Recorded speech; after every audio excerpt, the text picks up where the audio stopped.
I ran into this last week. Here's what fixed it for me.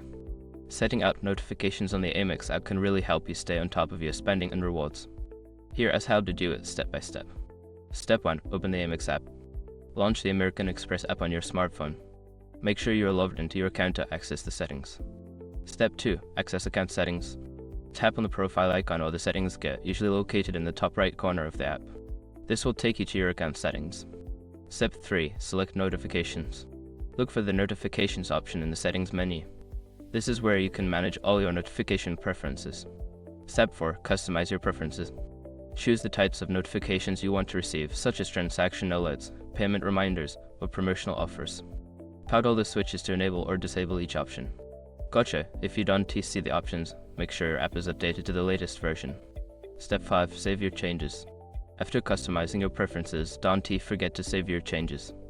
Look for the Save button at the bottom of the screen to ensure your settings are applied. Now you're all set to receive notifications that keep you informed about your American Express account. Enjoy staying updated on your finances.